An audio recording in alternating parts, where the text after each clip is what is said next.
Bom, doutor Paulo, você quer falar alguma coisa? Eu queria agradecer pela organização, agradecer a Rafael Lira por todo o empenho, ele tem tido bastante trabalho, e agradecer também a Viviane, que é presidente da Comissão de Direito Civil, também tem feito um trabalho ótimo à frente da sua comissão. Essa é a segunda live, né? Porque da semana passada a gente teve que desmarcar, que calhou de ser bem no horário de um dia confuso, que tinha o pronunciamento do presidente da República, né? A gente achou melhor desmarcar a live anterior, que seria na sexta-feira da semana passada. E o tema super interessante, super atual. Queria parabenizar a palestrante e estamos aqui para aprender com vocês. Agradecer a todos, um abraço na Isabel, no Adriano, na Esther, no Carlos Batista, em todos a nossa subseção que estão aí conectados. A Verinha, acabei de ver aqui. Bom, se esqueci de alguém, eu já peço desculpa, mas é muito bom, nesse momento, conseguir ter esse contato, pelo menos virtual, com vocês. E vamos lá, que eu estou ansioso para ver a live. Quero ver como é que vão ser os nossos ensinamentos de hoje. Tá bom. Obrigada, doutor Paulo. Bom, vou seguindo agora com a apresentação da doutora Maici.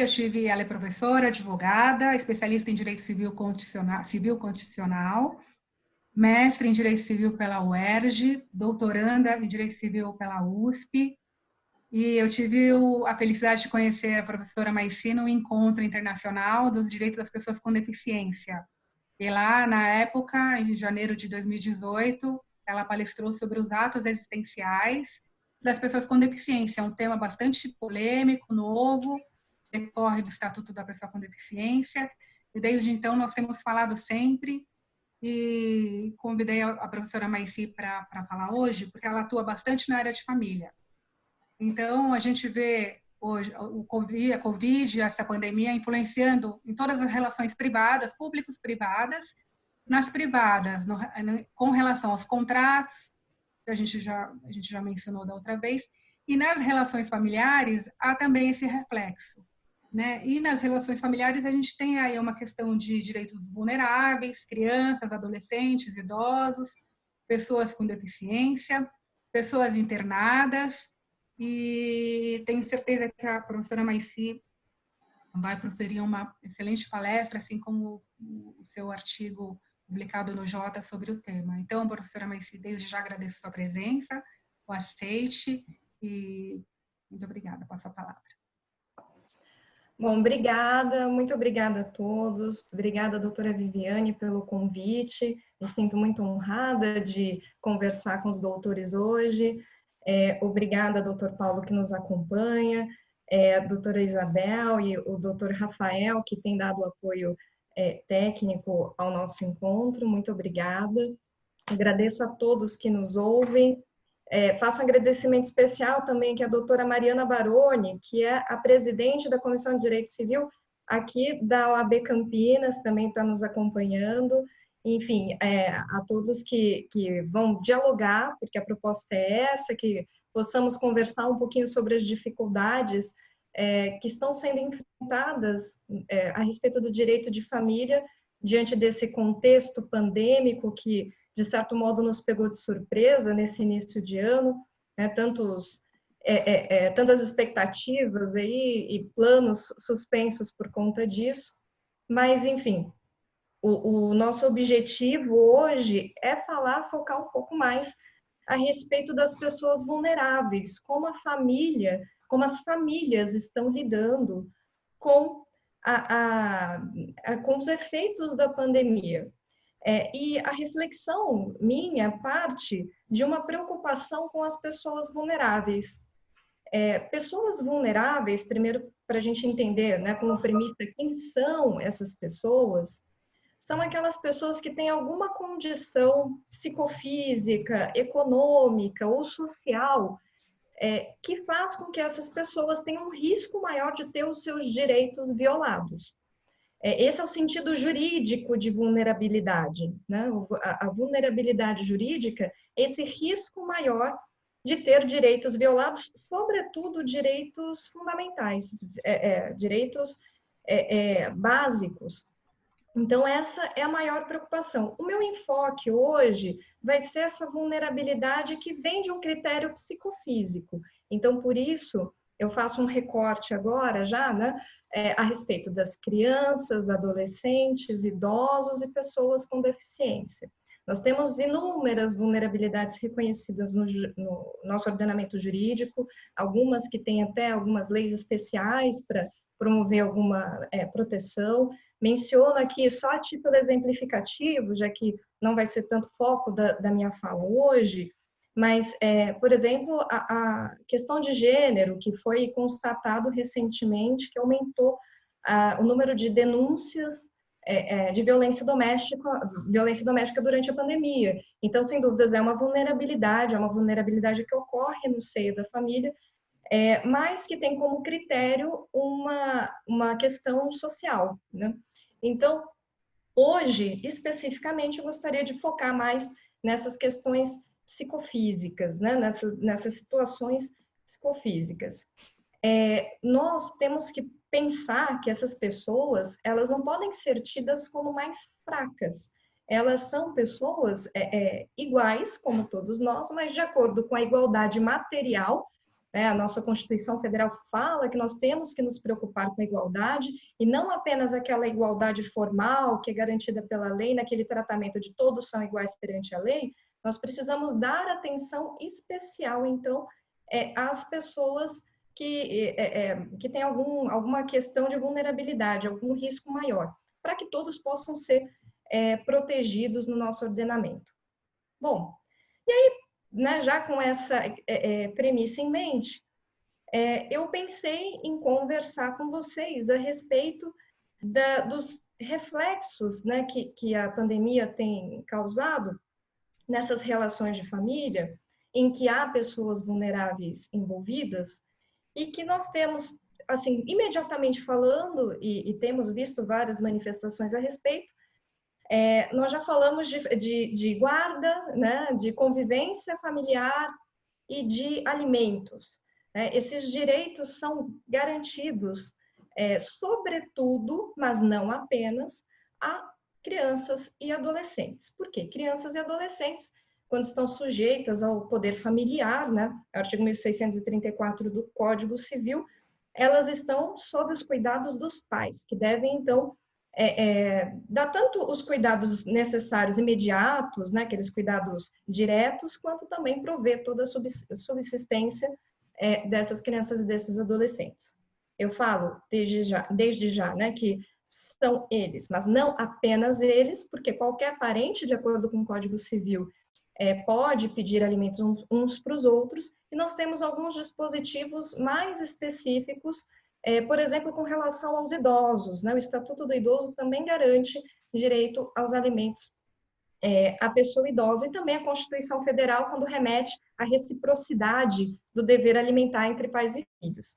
Bom, então, vemos já, né, de antemão, que não é um direito que se refere apenas a crianças e adolescentes, embora eles sejam, sem dúvida, hoje, o maior alvo, né, dessas questões, mas nós podemos, sim, ter alimentos, por exemplo, fixados em favor de pessoas idosas, né, e que sofrerão igualmente reflexos em razão da pandemia. Bom, essa primeira questão, eu trago para vocês os projetos de lei, né, 1627 de 2020. Esse foi proposto pela senadora Soraya Tronic, e o projeto de lei 1179 de 2020, né, proposto pelo senador Anastasia. Mas para avisá-los, assim, para que a gente converse também, que não podemos ficar só dependentes dos projetos de lei, a gente precisa fazer uma análise sistemática entender todo o ordenamento jurídico e construir a norma, né? No caso concreto, esses projetos de lei eles vão apontar para algumas soluções que a gente vai, inclusive, analisar aqui um pouquinho melhor. Mas nós, no nosso ordenamento jurídico hoje, pensou que nós temos, sim, alguns elementos interessantes que podem ser utilizados por nós, advogados, para tentar solucionar, para tentar ponderar em algumas questões que podem surgir com relação a alimentos. Uma das primeiras preocupações que a gente percebe é com relação ao poder econômico de quem provê os alimentos, né? Então, um primeiro momento, se ouviu muito isso. Nossa, mas e agora? Como é que eu faço para pagar os alimentos se eu não recebo, se eu não estou mais recebendo salário, ou se eu estou tendo uma redução de salário, ou se eu sou autônomo e não tenho salário, meus ganhos são variáveis e agora eu estou sem ganho, enfim.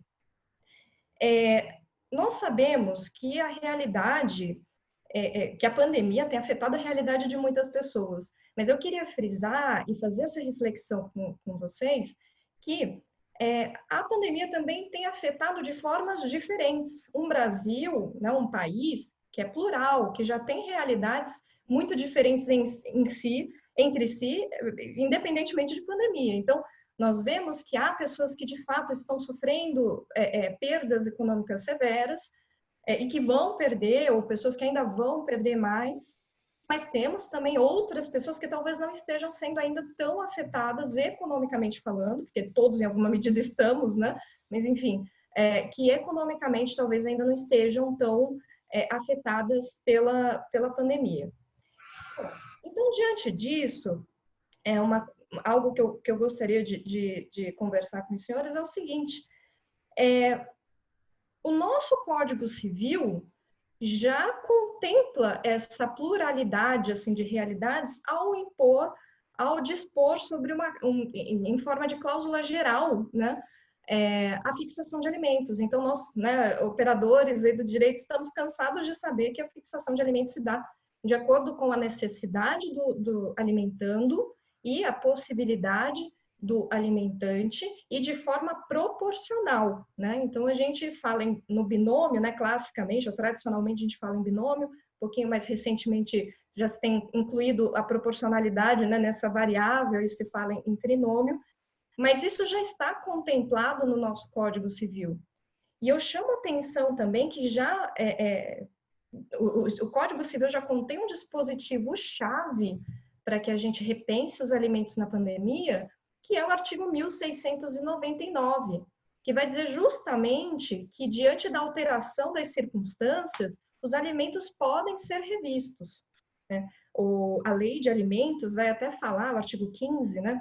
Vai até falar que os alimentos não transitam em julgado. A gente até, quando estuda um pouco melhor, vê que não é nem exatamente, né, que não transita em julgado, mas, de fato, se eu tenho uma alteração das condições, das circunstâncias, que foram consideradas pelo juiz para fixação daqueles alimentos, naquele momento, se essa situação se altera, pode ser revisto, até porque se altera também a causa de pedido dos alimentos, né? Então, vai alterar o quadro fático, né? Então, enfim, isso já é possível. Nós não precisamos esperar um projeto de lei para promover qualquer tipo de alteração dos alimentos, né, do que foi já fixado de alimentos. O que eu chamo também a atenção é o meio adequado, que é a ação revisional, e também para um cuidado para que essas demandas também não se tornem oportunistas, né? Até cito um trabalho de uma advogada muito competente lá do Paraná, a doutora Marília Pedroso Xavier, que fez um artiguinho recentemente no Conjur, que era justamente a respeito desse medo de oportunismos, porque como comecei falando para vocês, né, as realidades são plurais, então nós podemos ter pessoas que de fato estão sendo severamente afetadas pela pandemia, né, economicamente falando, e temos pessoas que talvez não estejam, e portanto não houve uma alteração naquela condição. É importante a gente perceber que precisa ser uma alteração na condição pessoal. Só a pandemia, por si só, não pode ser considerada um fato ensejador de uma revisão. E eu falo isso porque, voltando ao começo da minha fala, nós temos que entender que a pessoa que recebe alimentos, ela é uma pessoa que está precisando daqueles alimentos. Ela é uma pessoa que pode ser considerada vulnerável, né? E isso eu digo ainda que ela não esteja naqueles grupos que nós falamos, né, de início, mas justamente porque é o pressuposto dos alimentos essa necessidade, e o objeto maior é justamente a sobrevivência do alimentando. Então, é muito importante que a gente tenha essa cautela e que a gente perceba que a análise tem que ser mais profunda e não existe um direito imediato já a uma revisional. Nesse ponto, até, eu acredito que tem que se ter cuidado, e até aproveito, né, a fala da doutora Gisele, aqui, os comentários dela já de antemão, da necessidade, da importância de se utilizar até métodos alternativos de solução de conflitos, né, como a mediação, por exemplo, para que se chegue a um bom termo nesses casos, sem sacrificar sobremaneira os direitos dessa pessoa que recebe os alimentos, sobretudo quando falamos daqueles grupos que eu comentei desde o início, crianças, adolescentes, idosos, e também, às vezes, podemos ter idosos com deficiência, crianças e adolescentes com deficiência, e um somatório de fatores de vulneração. Enfim, e também a gente precisa ter uma cautela de pensar que o orçamento familiar ele é composto por vários ganhos e vários gastos, várias despesas, né? E os alimentos, por sua própria natureza, eles precisam estar num campo ali prioritário, né? Então, nós não podemos tratar os alimentos como um gasto qualquer, como um gasto de despesa patrimonial meramente. Então, isso é importante, é o que eu gostaria de colocar para os senhores. Bom, outro ponto que vemos nessa dinâmica da família sendo afetada pela Covid é justamente a questão da convivência familiar. Também vou falar sobretudo crianças e adolescentes, porque também em razão do poder familiar ou autoridade parental, eles têm uma maior necessidade de convivência com seus pais, e mais, eles têm um direito fundamental garantido no Estatuto da Criança e do Adolescente a ter essa convivência familiar, né? E que não se restringe a uma convivência familiar pai e mãe, em razão do poder familiar. A convivência familiar como direito fundamental da criança e do adolescente, ela ultrapassa a família nuclear, que a gente chama, né? Que é a família composta pelo pai e pela mãe, né? E hoje, como nós já temos amplamente aceito na doutrina, na jurisprudência, reconhecido na jurisprudência, pode ser pai, pai, mãe, mãe, né? Enfim, então, essas crianças, elas têm esse direito de conviver com a sua família. E uma questão que se coloca, que temos vivenciado, é justamente quando os pais ou os familiares não moram sob o mesmo teto, como e se, né, se garantir, se vamos permanecer com aquelas visitas, né, como a gente chama, que na verdade nem é tão adequado falar em visita, a gente prefere falar mais em garantir essa convivência, né, com os seus parentes, de uma forma presencial, né? Enfim, então, a reflexão aqui que eu faço também é o seguinte, que nós precisamos ter uma cautela também ao se deparar com essas questões, para que não se fale imediatamente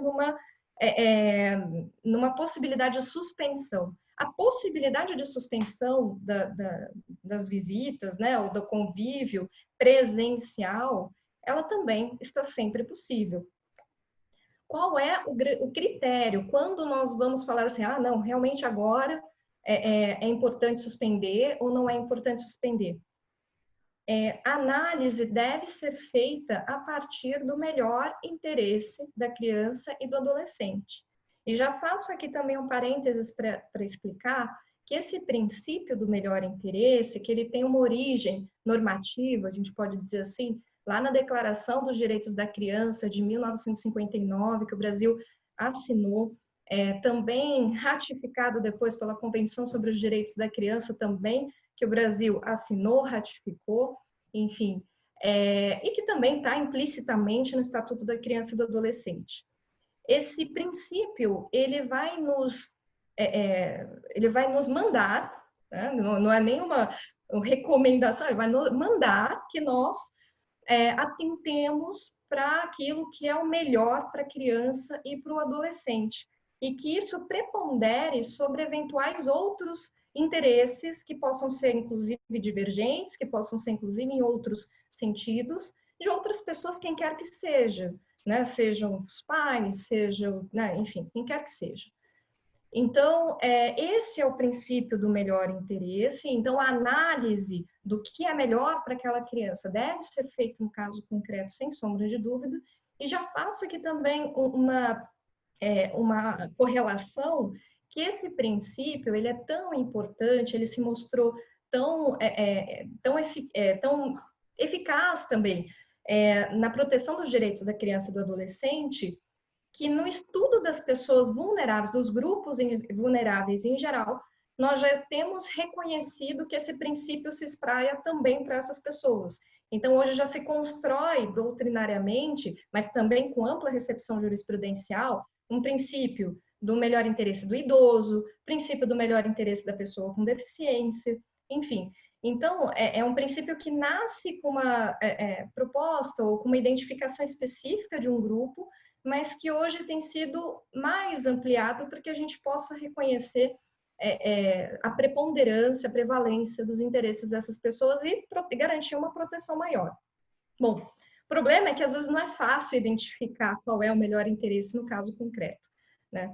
Então, temos visto muitos impulsos nesse sentido, assim, de pessoas mais superprotetoras, que estão com receio, por exemplo, de garantir de permitir que os filhos, né, fiquem transitando por conta do isolamento, né, do distanciamento social, enfim. Então, o primeiro ponto que eu já ressalto com relação a isso é a necessidade também de atenção à realidade daquele local e daquela família. Digo isso porque também o Brasil tem dimensões continentais, cada local está vivendo a pandemia em um estágio distinto. Então, nós temos, às vezes, lugares que já estão num nível de isolamento muito mais severo do que alguns outros. Então, isso precisa ser pensado também, assim como precisa ser pensado em como é feita, naquele caso concreto, essa convivência presencial. Se existe risco, efetivamente, de acordo com o que são as diretrizes das autoridades sanitárias, né?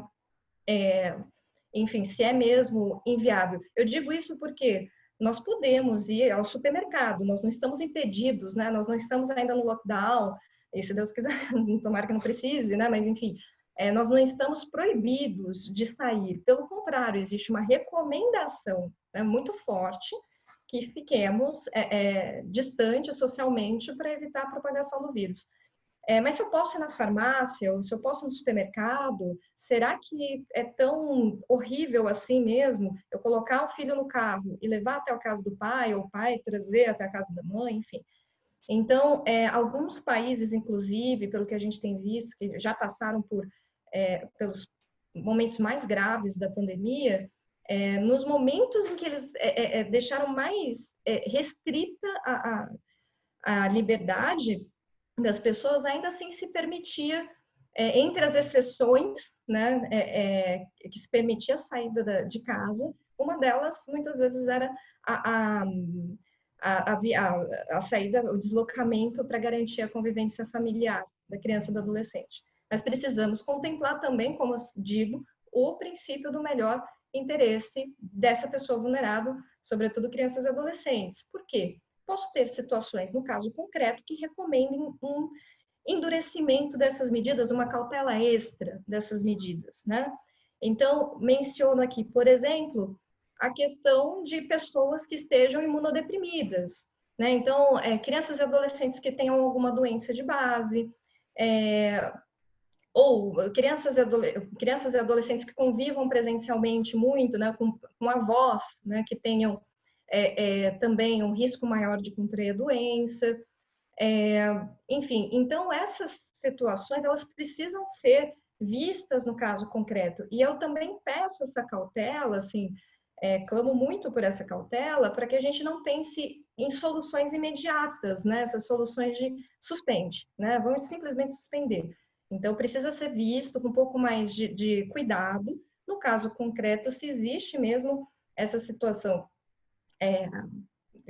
assim, perigosa para criança a ponto de, para criança ou outro vulnerável, como por exemplo os avós, a ponto de suspender esse convívio, né, esse direito ao convívio. Mas sempre pensando que o que tem que haver de norte nessas decisões vai ser o princípio do melhor interesse. E já aproveitando o gancho que eu já falei de crianças, adolescentes e pessoas que tenham condições de saúde específicas que possam agravar o risco de contrair a doença na forma mais grave, uma outra preocupação que me ocorreu, que temos que pensar sobre crianças, adolescentes, idosos e pessoas com deficiência, são aquelas pessoas que estão hoje em situação de internação hospitalar. Então, eu tenho falado até agora, né, de situações mais no âmbito doméstico, né, de estar em casa, mas nós podemos ter, por inúmeros motivos, pessoas que estão em internação hospitalar. Então, essa primeira divisão que eu faço é com relação a quem está internado por qualquer outro motivo, já estaria, né? E quem está internado por conta da Covid-19, porque nós temos algumas dinâmicas diferentes e temos que preponderar também outras questões que não apenas o direito, os interesses ali particulares. Bom, nós sabemos que o ECA, o Estatuto, eu vou até mencionar os artigos, né? O ECA, no seu artigo 12, o Estatuto do Idoso, no seu artigo 16, e o Estatuto da Pessoa com Deficiência, no seu artigo 22, garantem a essas pessoas o direito a um acompanhante durante a internação hospitalar. O direito ao acompanhante é um pouquinho diferente da visita, né? A visita ela pode ser feita a qualquer paciente, é um direito de qualquer paciente, em horários pré-determinados pelo hospital, e o visitante visita, depois vai embora. O acompanhante não, o acompanhante ele tem direito, ou melhor, a criança, o adolescente, nesse grupo, tem direito a esse acompanhante que fica permanentemente no hospital junto com ele. Então, vai dormir e acordar no hospital. Inclusive, esse acompanhante tem o direito de ter algum conforto, algum lugar para ficar, receber uma alimentação, enfim. Né? Isso tudo é dado pelo hospital. E se tem, inclusive, se for da rede pública ou da rede privada, não importa. Bom, então, esse direito ao acompanhante, o direito de visitas é dramático também, né? Porque nós vemos que justamente a recomendação é evitar os deslocamentos para evitar a propagação do vírus. E as visitas, elas acabam acarretando uma grande rotatividade de pessoas que pode não ser recomendável. Então, as visitas, elas são também uma situação dramática. Mas o direito ao acompanhante, ele pode ser ainda pior, porque a pessoa que é vulnerável, né? Todos nós já ficamos vulneráveis numa situação de internação hospitalar, mas essas pessoas em específico, que já têm alguma condição psicofísica que as torna ainda mais vulnerável, pode ser muito difícil ficar sem o direito ao acompanhante. Alguns hospitais estão fazendo alguma readaptação a esse direito, então recomendações, aí em São Paulo mesmo, né, para que não haja rotatividade de acompanhantes, então que seja um acompanhante só, que ele fique direto no hospital, que ele não fique saindo e voltando do hospital, enquanto é possível, e de acordo com a orientação médica, se for possível, é melhor ainda, porque não se precisa falar e não permitir o direito ao acompanhante naquele caso. Mas nós temos também situações em que o recomendável pode ser não ter ninguém externo, seja porque o deslocamento da pessoa, desse acompanhante, pode colocá-la em risco, e às vezes um paciente assintomático, junto de uma pessoa imunodeprimida, pode ser muito prejudicial à pessoa internada, e seja pela própria condição de saúde desse paciente. Então, reforço aqui o que eu falava desde o início, que a diretriz deve ser sempre o melhor interesse dessa pessoa vulnerável. E, sem dúvidas, o direito ao acompanhante é importante, mas é também o direito à vida, o direito à saúde. Então, numa situação em que não se pode garantir um sem prejudicar o outro direito, então é melhor fazer prevalecer o direito à saúde e à vida. Mas eu defendo também que não é possível a gente imaginar o cogitar de pronto numa simples suspensão do direito de visita, do direito do direito ao acompanhante. Pensa assim, até a partir de agora, vamos deixar lá os vulneráveis no hospital sem ter ninguém da família, ninguém familiar, né, com eles por perto. Isso também é uma situação seria bastante desumana.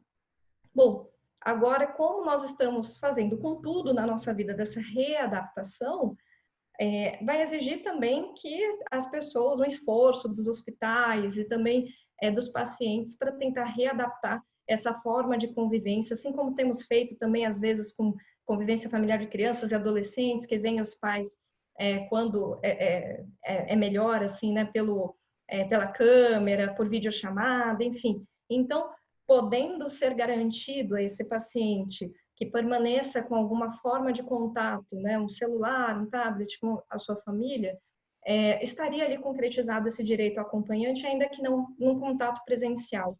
E eu sei que é muito difícil pensar nisso para uma família, né, que já tem uma pessoa querida internada e que já está passando por uma situação complicada, mas o que eu posso dizer também é que a vulnerabilidade exige um maior cuidado com as pessoas vulneráveis, e o cuidado se manifesta tanto em atos, tanto em ir cuidar, em ir estar presente fisicamente, como também, às vezes, quando é recomendável estar afastado.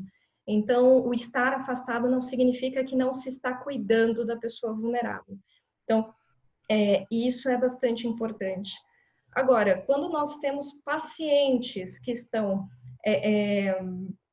internados na internação hospitalar por conta da Covid, e aí uma das maiores preocupações são as pessoas idosas, também acredito que o melhor caminho é tentar garantir uma convivência por outros meios que não presencial.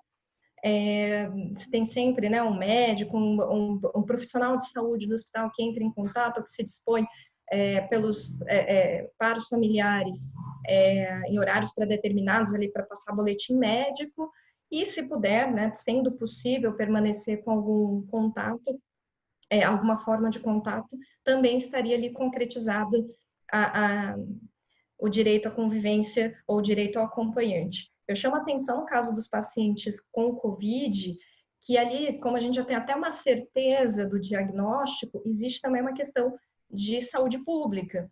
Então, que precisa ter cuidado com isso e com a transmissão, já se mostrou um vírus altamente contagioso. Então, é necessário também que a gente pense que existem outros interesses que não sejam só interesses individuais aí em jogo. Então, também exige um pouquinho mais de paciência das pessoas.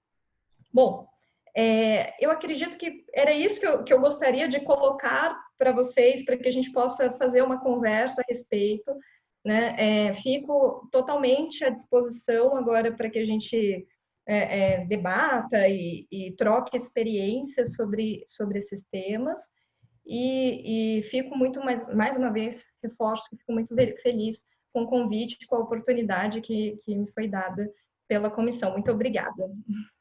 Obrigada, professora Maici, doutora Maici. Eu achei super importante a sua fala e anotei alguns pontos aqui. Em primeiro lugar, eu gostaria de destacar a fala no chat da doutora Gisele, falando sobre a obrigação, o dever de renegociar, né? Saíram alguns artigos do professor Simão, do José Simão, do professor Anderson Schreiber, e eles estavam comentando sobre as relações privadas e que nas relações contratuais privadas existiria um dever de renegociar. E eu compactuo sobre esse dever, especialmente quando a gente fala de relações contratuais, empresariais, consumeristas, etc. e tal.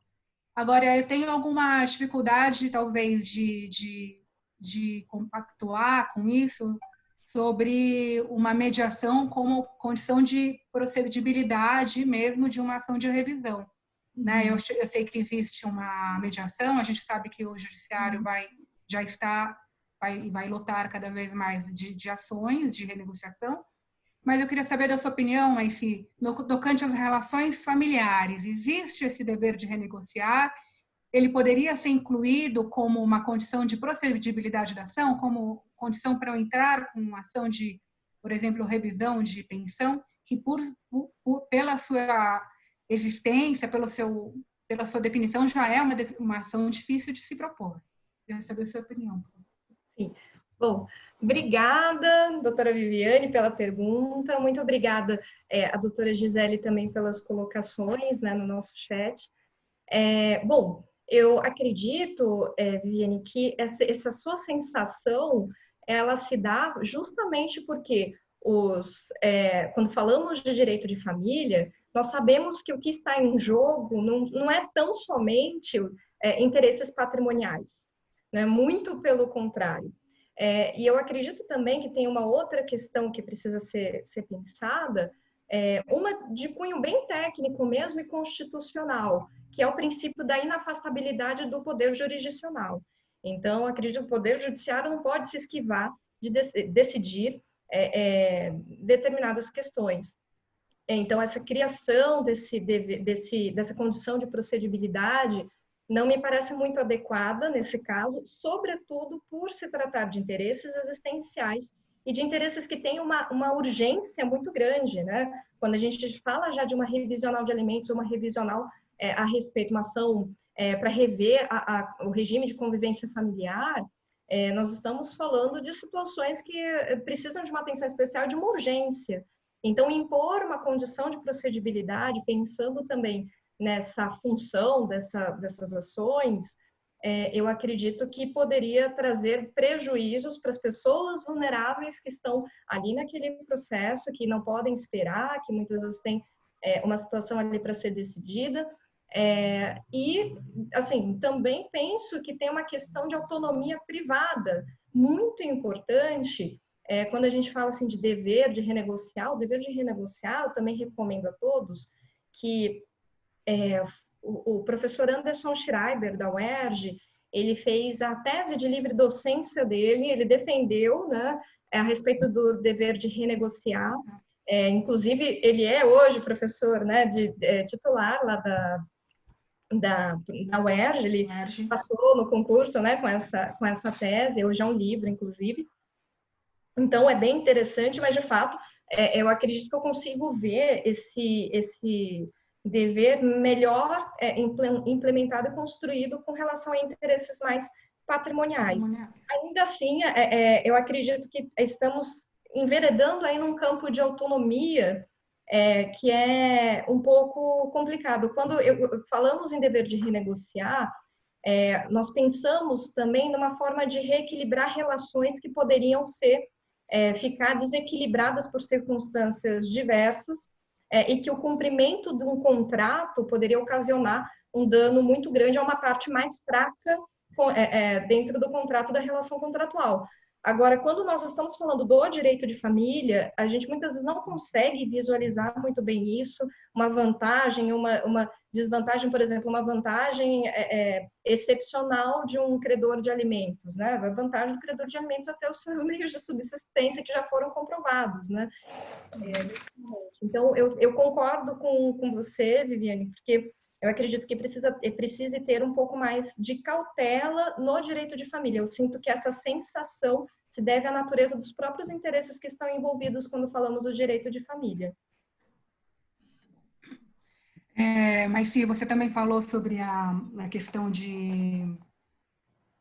na verdade, sobre várias questões, né? Menor intervenção, esse oportunismo nessa eventual ajuizamento de ação para revisão de pensão. Eu acho que tem que ficar claro que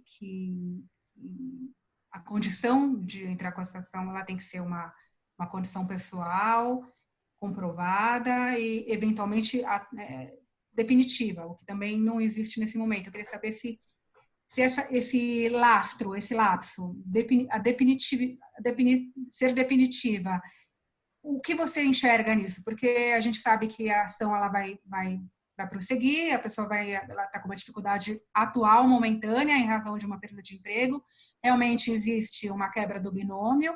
E qual é a sua posição na sua vivência como advogada, professora, sobre esse caráter de ser uma hipótese definitiva para uma revisão de pensão.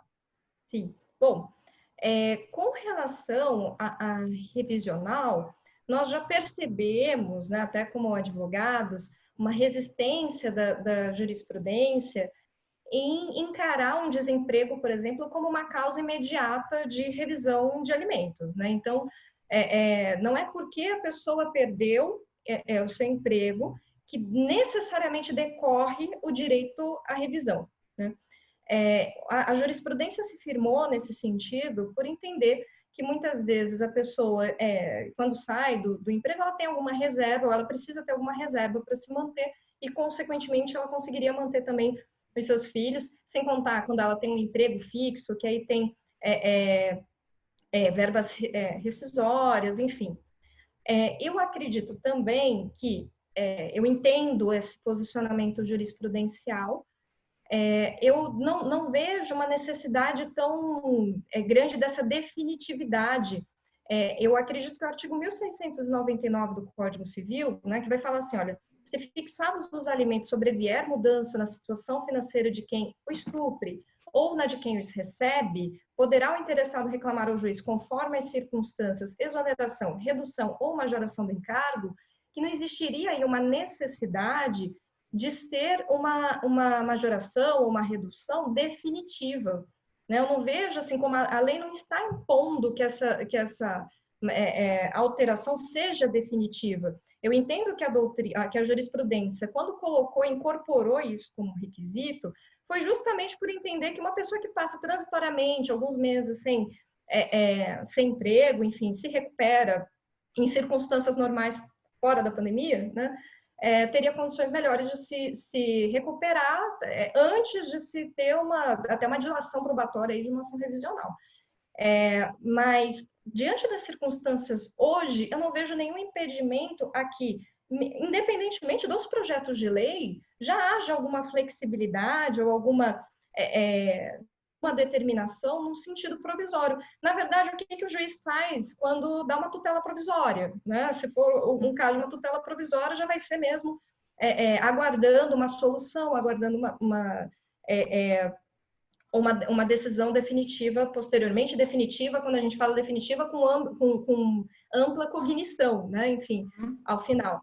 Então, eu vejo dessa forma, assim, que não é um impedimento. Nesse ponto, nós podemos valorizar, sim, meios alternativos de solução de conflito e dar sugestões e pensar em sugestões que sejam boas, né, dentro desses meios, né, em que haja uma voluntariedade, até para se negociar uma redução temporária, né, ou não pagamento temporário, enfim, mas sempre diante das circunstâncias do caso concreto, porque a gente pode ver não imediatamente uma criança, né, uma mãe que esteja com a criança em casa, está tendo menos gastos, né? Muita gente fala assim, mas a escola reduziu o valor, né, por exemplo, né? A escola reduziu o valor.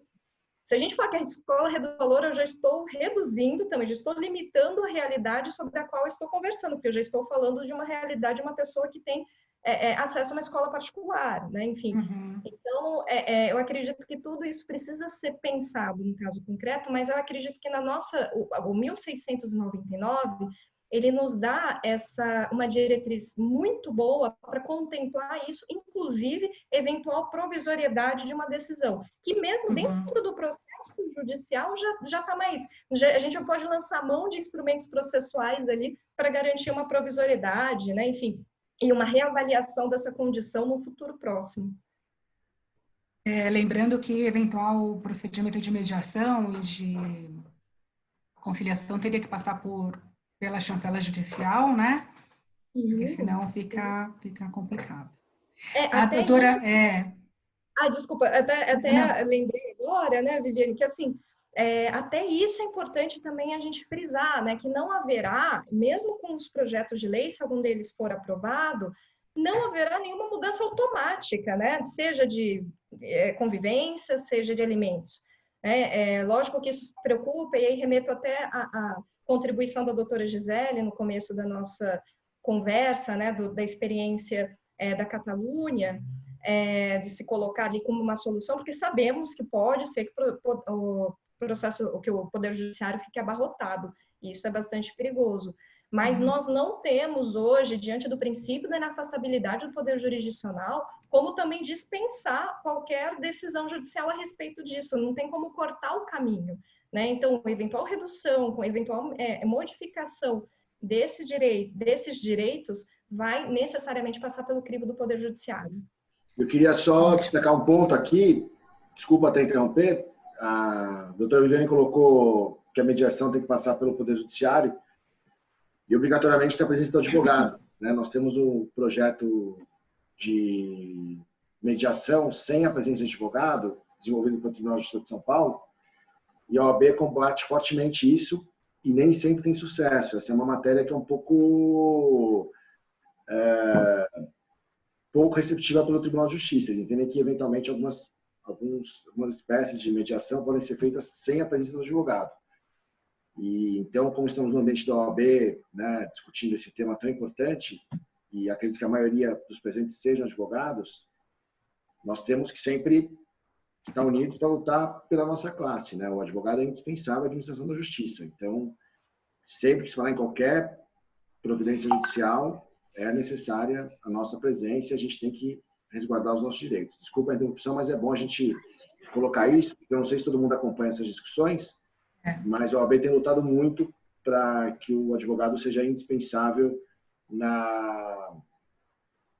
em todos os ambientes de conciliação. Isso é importante para que a gente possa proteger o interesse dos clientes e, de certa forma, que a gente possa proteger também a nossa atuação como advogado. Né? Então, só queria fazer esse adendo aí nessa questão da mediação. E nisso, né, Paulo, desculpa, Rafael, nisso existe até uma vulnerabilidade técnica dos nossos clientes e eventualmente, nessas relações familiares, existe também a vulnerabilidade, né, do alimentante com o alimentado. Então, em relações de família, pela inexperiência das partes, é fundamental, muito mais, todas as relações, a participação do advogado é fundamental em todas, mas na de família eu vejo até um complicômetro, uma coisa pior.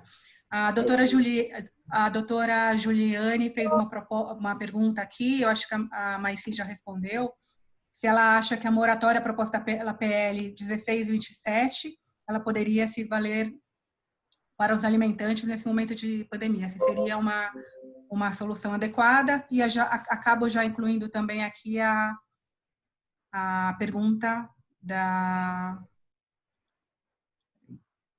doutora Mariana Baroni, de Campinas, agradecendo a sua presença. Se a doutora Maici, ela gostaria de saber o que pensa sobre a viabilidade do deferimento de uma guarda a terceiros em tempo de pandemia. Uma boa ideia e, teoricamente, possível, né, diante das nossas normas. Só uma coisa, Vivi. A Gisele também manifestou interesse em fazer uma pergunta. Você prefere...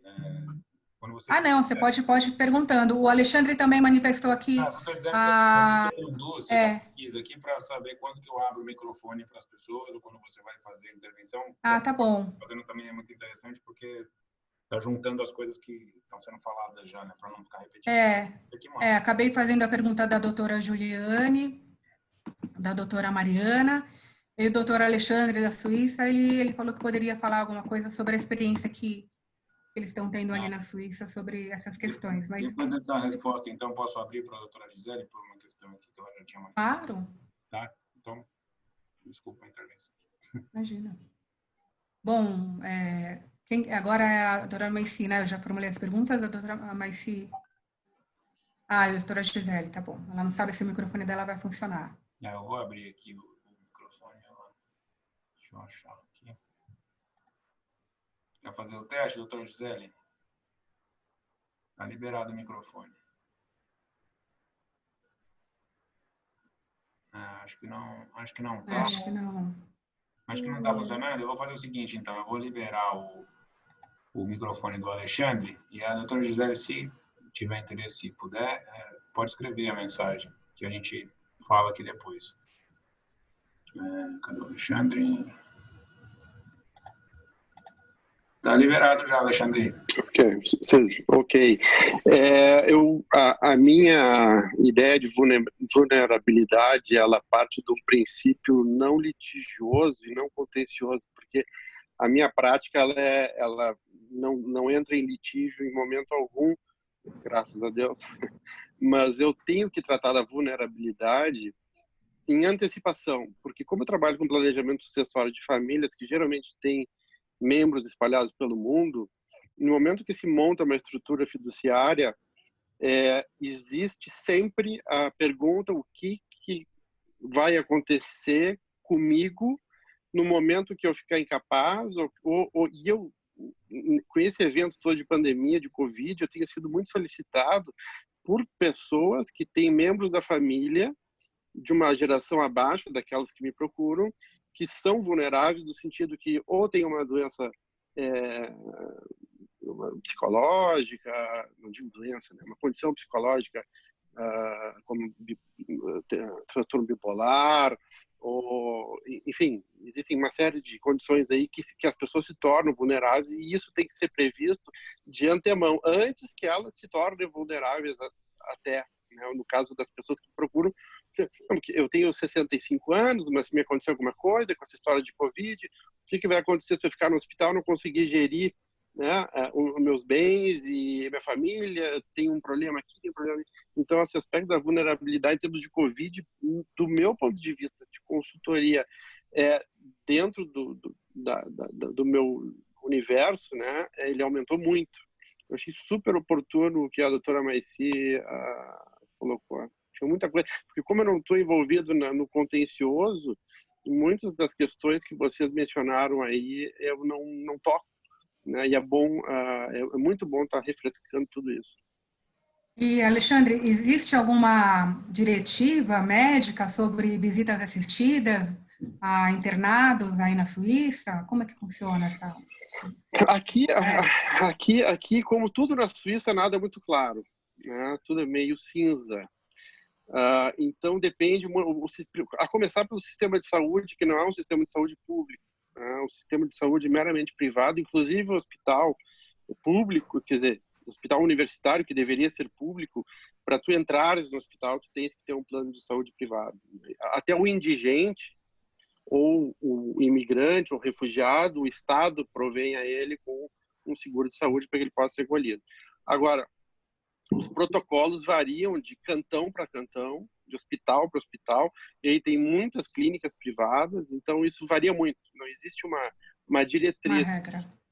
E tanto é que o Conselho Federal, agora, durante esse período de pandemia, eles delegam aos cantões para que os cantões legislem em casos bem específicos. Então, eu não poderia te dizer até porque eu estou trancado em casa fazem 6 semanas.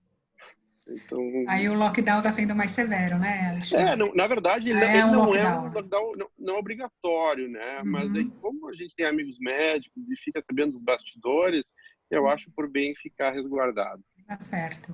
Obrigada, viu, Alexandre, pela sua contribuição. Obrigado a você. Um prazer ter aí um colega da Suíça muito interessante poder estar ouvindo. Muito bacana. Obrigada. Obrigado a você. Voltando aqui às perguntas, a doutora Mariana e a doutora Gisele formularam 2 perguntas. A doutora Gisele tinha formulado uma pergunta sobre moratória da PL, se ela se aplica às relações familiares. A doutora Mariana tinha falado sobre a viabilidade de guarda a terceiros e sobre as visitas assistidas em tempos de pandemia. Mas sim, será que você poderia... Vamos lá. Primeiro, muito obrigada, doutor Alexandre, por compartilhar a experiência para a gente enriquecedor, até porque também estamos, né, muito restritos aqui, também com muitas dificuldades, então é bom também dividir, compartilhar essas experiências. Muito obrigada. Bom, com relação à pergunta da doutora Juliane, né, a respeito da moratória que foi prevista lá no projeto de lei apresentado pela senadora Soraya Tronic, o 1627 de 2020, ali se prevê uma possibilidade de que os alimentos sejam reduzidos em até 30%, e depois, né, de passado o período da pandemia, esses 30% que foram reduzidos seriam pagos, sim, pelo devedor de alimentos, numa condição ali de pagamento. Bom, eu confesso, doutora, que eu não vejo necessidade hoje disso, porque eu entendo que essa cláusula ficou muito específica para, como eu falava, né, de realidades muito plurais. Então, nós podemos ter uma situação em que a redução de ganhos de uma pessoa pode ser, às vezes, um autônomo que está parado, né? Ele não está tendo entrada nenhuma, né? Está numa situação dramática. Talvez uma redução de 30% seja pouco para ele. E aí, essa limitação também de até 30% pode ser desconforme com algumas realidades e vai engessar o juiz. Né? Então, nós precisamos ter essa flexibilidade para analisar como essa pandemia afetou a vida daquela família ou daquele pleiteante de uma revisão. Né? Tanto para ponderar também a necessidade, principalmente, né, que às vezes a gente se foca muito na possibilidade, né, mas se esquece que, na verdade, não é um critério apenas, né, não é só a questão do ganho, né, também a necessidade, né, como eu havia falado, do alimentando. Então, eu vejo que, assim, eu não vejo muita necessidade. Eu entendo que a intenção foi das melhores, de se colocar um critério, de se dar alguma segurança jurídica, mas eu vejo também que, na verdade, eu não acredito que haveria insegurança jurídica com os dispositivos normativos que nós já temos. Né, e que tem funcionado dentro do possível, da apreciação judicial, são os critérios que nós temos para fixação e para modificação dos alimentos. Né? Então, eu vejo com um pouco de reserva essa alteração. Né? Bom, e a outra pergunta, né, da doutora Mariana, também agradeço a pergunta, a respeito da guarda deferida a terceiros, né, e as visitas assistidas. Bom, com relação à guarda a terceiros, ela é prevista, ela pode ser atribuída, né, a uma pessoa que não seja terceiro, né, que não seja pai ou mãe, porque a guarda em si, ela é um componente do poder familiar, ela também está lá descrita no artigo 1634 do Código Civil, como sendo uma atribuição dos pais. Imediatamente, então, o que se tem é que os pais devem ter a guarda dos seus filhos. Por isso, também uma prevalência da guarda compartilhada sempre que possível. Agora, quando não é possível ter a guarda para os familiares, e mais, essa possibilidade que eu digo de não ser possível, o meu critério aqui não é um critério também material de falar assim, porque o pai morreu, a mãe morreu, ou porque, enfim, eu uso aqui um critério do melhor interesse da criança. Então, quando não for possível para atender o melhor interesse da criança, a guarda dos pais, eu realmente não vejo óbice qualquer ao deferimento da guarda a uma pessoa terceira, né? Pode ser um parente, pode ser alguém da família extensa, né? Como diz o Estatuto da Criança e do Adolescente, um avô, uma avó, enfim, um parente, um tio, que seja. Enfim, não vejo um óbice que isso seja implementado, desde que se observe o princípio do melhor interesse. No próprio ECA, nós temos essa possibilidade que as medidas de proteção das crianças e dos adolescentes, elas não são taxativas. Né? Então, se o juiz souber, né, se ele puder inventar alguma forma melhor de proteger as crianças e os adolescentes, que não sejam aquelas previstas expressamente na lei, ele pode, né? O Estatuto da Criança e do Adolescente autoriza isso expressamente. Então, a guarda a terceiros pode ser uma via, pode ser salutar, mas também vai depender da situação concreta do atendimento do melhor interesse. Com relação às visitas assistidas, a minha preocupação é por que elas são assistidas, porque nós já sabemos também que as visitas assistidas são excepcionais. Então, se ela já está acontecendo, é o porquê, né? Elas são assistidas porque é justamente para evitar um risco maior para essa criança ou para esse adolescente. Então, nesse caso, geralmente as visitas assistidas são feitas até por alguém da família, né? Alguém que assiste, né? Muitas vezes não é nem o pai nem a mãe, algum conhecido, alguém que meio que vigia mesmo, né? Assim, que acompanha aquela convivência. Então, eu vejo uma dificuldade um pouco maior em teoria, né, assim, em abstrato, porque você começa a envolver mais pessoas para a implementação da convivência, e que é justamente o que nós não podemos fazer hoje, né, o que não é recomendável pelas autoridades sanitárias. Então, eu acredito que essa cautela precisa ser feita, precisa ter um cuidado um pouco maior, mas também reforço que a convivência em si não pode ser interrompida. Nós vamos buscar outros meios. Então, se a visita assistida for inviável, que se garanta um contato com aquele genitor ou com aquela genitora, que seja por uma outra forma que assegure também toda a proteção para a criança e para o adolescente, mas que também não a separe dos pais, né, da família e da família dela. Então, vejo com um pouco de cautela, vejo assim, que talvez tenha uma probabilidade maior de não conseguir perdurar, mas, mais uma vez, eu falo com a maior cautela de não dar uma resposta conclusiva, né, assim, de pode ou não pode, porque eu ainda assim acredito que vai depender das circunstâncias. Pode ser que encontremos situações em que seja viável, né, enfim, as visitas, em que sejam viáveis as visitas assistidas. Então, é isso, assim, muito obrigada. A gente tem mais tempo para uma pergunta, Rafael? Eu não sei se a doutora Alice também tem compromisso agora, né? Dá tempo. É rápido. Eu confundi aquela hora, eu falei doutora Gisele, mas era a doutora Juliana, agora é a doutora Gisele. A doutora Gisele está falando de bioética sobre essa questão de autonomia da pessoa vulnerável. Então, a autonomia da pessoa com deficiência, do familiar, do adolescente, etc. e tal. Como ela pergunta, como a senhora vê a questão da vulnerabilidade de alguns pacientes e necessário acompanhamento dos familiares, autonomia plena, portanto, e a necessidade de cuidarmos da saúde coletiva nesse período. Então, a gente vê aí uma questão delicada. E não acha que, nesses casos, até que ponto o judiciário poderia intervir?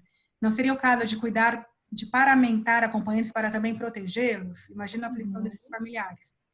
Realmente, com a evolução dos direitos da personalidade e da vulnerabilidade, a gente encontra a autonomia das pessoas com vulnerabilidade, mas talvez nesse ponto seja um momento de ponderação.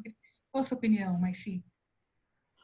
Olha, eu vejo que, sem dúvidas, a primeira medida é paramentar bem os acompanhantes. E isso já tem sido feito na maior parte dos hospitais, assim, pelo menos pelas notícias que eu tenho visto. Mas mesmo assim, em algumas situações pode ser muito arriscado. Então, eu até estudei um pouquinho mais naquele artiguinho que eu publiquei, um caso de uma maternidade em Fortaleza que recomendou mesmo, assim, e contou aparentemente com a contribuição dos pais, que suspendeu ali a visita presencial para neonato, então bebezinho recém-nascido, porque eram bebezinhos recém-nascidos em UTI, muito fragilizados, imunodeprimidos, que seria muito arriscado que houvesse essa visita. Agora, certamente, se a gente tem, às vezes, pessoas um pouquinho maiores, com 8, 10 anos, o que seria uma criança de 7, 8 anos num hospital sozinha, né? Então, sem dúvidas, a melhor solução é tentar paramentar e manter o quanto for possível. Mas a gente não pode esquecer também que existe uma questão de escassez de recursos, de EPI, exatamente. Pode ser que os hospitais estão com dificuldade de prover os próprios profissionais de saúde, né, com esses paramentos, né? Enfim, é lógico que nós precisamos ao máximo tentar paramentar e manter, mas talvez num futuro próximo a gente tenha dificuldade para tomar essa medida. Então, eu pondero essas questões que, de fato, eu concordo plenamente que, assim, primeiro que eu coloco até no meu artigo, esse direito, né, ao acompanhante é um direito da pessoa vulnerável, não é um direito do acompanhante, para se evitar esse tipo de exigências, assim, né? Não, esse direito, ele é da pessoa vulnerável e em prol dela que deve ser executado, em prol dela que deve ser colocado em prática. Então, eu vejo, sem dúvidas, assim, que é um momento de um exercício imenso de ponderação, de cuidado, e justamente aproveito até a palavra para colocar como norte da fala mesmo, é o cuidado, né? Assim, nós precisamos tomar o máximo de cuidado e sempre tendentes à preservação dos interesses dessas pessoas vulneráveis, né? Então, não sei se eu respondi tudo, estou até olhadinha aqui. Mas... Respondeu, eu estou acompanhando aqui, é tudo respondido. Estou satisfeito. Obrigada. preservação da saúde. Olha, muito obrigada, viu, Maici? Acho que está tudo respondido. Agradeço a você pela sua disponibilidade em nos auxiliar aqui, a Comissão de Direito Civil de Pinheiros, a OAB Pinheiros. Agradeço a todos os participantes, a Alexandre, a todos que puderam entrar aqui para acompanhar, formular perguntas. E agradeço mais uma vez ao nosso presidente, ao Rafael, pela organização e por todo o empenho em promover esses debates. Obrigado. Eu tenho só um recadinho, se o pessoal ainda tiver paciência. É o seguinte, a gente tem na semana que vem, na sequência dessa série de lives, acho até que ficou bacana, sem perceber, a gente conseguiu colocar na sequência da segunda-feira sobre violência doméstica, né? Então a gente vai ter, eu vou pegar minha cola aqui antes que eu me esqueça, violência doméstica nessa época do Covid, e a ideia é passar como as pessoas podem tomar providências diante de situações, onde elas podem se socorrer nesse momento em que tem muita coisa fechada e tudo mais e tal, para justamente tentar passar mais eficácia, né, para as medidas que forem tomadas. Tem muita gente realmente precisando desses cuidados. E na terça-feira a gente tem uma live sobre mediação, que também é muito importante, né, considerando tudo que foi falado aqui, que também seria bacana se as pessoas pudessem assistir e divulgar. Na segunda-feira, Rafael, só complementando, quem vai participar também é a secretária Célia Leão, a nosso convite, e ela é secretária da Secretaria das Pessoas do Estado, da Secretaria das Pessoas com Deficiência. Então, além da violência contra a mulher, também a violência contra a mulher deficiente. Exatamente. Então, é um tema bastante complexo. Exato. Respondendo uma pergunta que acabou de chegar aqui da Isabela, os links das lives a gente tem colocado nas redes sociais da subseção. Então, peço que sigam o perfil da subseção no Facebook. Tem também no Instagram. E no Instagram, desculpa, Lira, mas só para... O Luiz, que é o presidente da Comissão de Comunicação, está aqui com a gente, então é responsável por essa parte da divulgação. Bom, é isso. Assim, eu queria agradecer mais uma vez pela colaboração de todo mundo, né, pela participação do pessoal da diretoria, que sem eles não consegue fazer nada. Tem o doutor Leonardo Palazzi, que é da Comissão de Direitos Humanos, também é muito importante nesse tema participar e ver como é que a gente pode fazer alguma coisa depois aí. Peço desculpa se eu esqueci de alguém, né? O presidente tem alguma consideração final? Doutor Isabel? Não, Rafael, agradeço a lembrança. Lembrar a todos aí também o Guilherme Sugimori conectou, é o presidente de prerrogativas, também pode ter bastante trabalho nessa época, acho que por enquanto está tranquilo, mas tenho certeza que ele está de olho nesse momento tão extremo que a gente está vivendo, para caso as atividades forenses voltem. Certamente a gente vai ter que estar muito atento aí com a atuação dos advogados no fórum, e o Guilherme está conectado aqui com a gente. Agradecer a doutora Maici, muito esclarecedora, parabéns pela sua palestra, pelo tema. Realmente traz alguns pontos que, para quem não milita na área, a gente às vezes não consegue visualizar sem debater esses temas com vocês, né? A questão da visita assistida, por exemplo, eu não tinha pensado nisso e realmente é uma questão muito sensível. E com a Viviane a gente já está acostumado a elogiar, mais uma vez, bela live que você proporcionou. Espero que a gente possa repetir na próxima semana e já tem outras também, né, Rafael? Então... Sim, a gente está com uma sequência boa aí. Estou organizando agora com o Vinícius como é que a gente vai fazer essa divulgação de uma forma mais interativa com as pessoas. Mas tem bastante tema interessante, dificuldades no atendimento ao fórum, questão do TED, prerrogativas, estou vendo também com o Guilherme. Tem algumas surpresas aí. Direito eleitoral, né? Vai ter também. O Otário também tem uma outra. E assim, aí só, acho que era bom esclarecer, vai mudar de plataforma, né? Possivelmente a gente vai sair do Zoom e vai para o Google Hangout, é isso, né? exatamente. A gente vai para o Google, porque realmente ela parece ser um pouco melhor. A gente está fazendo os testes agora, mas a princípio, a partir da semana que vem, a gente vai usar outra plataforma. Isso vai ser avisado direitinho com antecedência para que ninguém fique perdido aí, né, em qual plataforma acessar. E a ideia, de qualquer forma, é gravar todas, disponibilizar nas redes sociais e, eventualmente, no site da subseção. A única que não foi gravada foi a primeira, que foi da doutora Viviane também, com o doutor Carlos Bentivenha, porque a gente ainda estava ajustando aí, né? A gente faz outra. A gente ainda não estava tão... Estávamos no analógico ainda, agora a gente está ficando mais digital. Exato.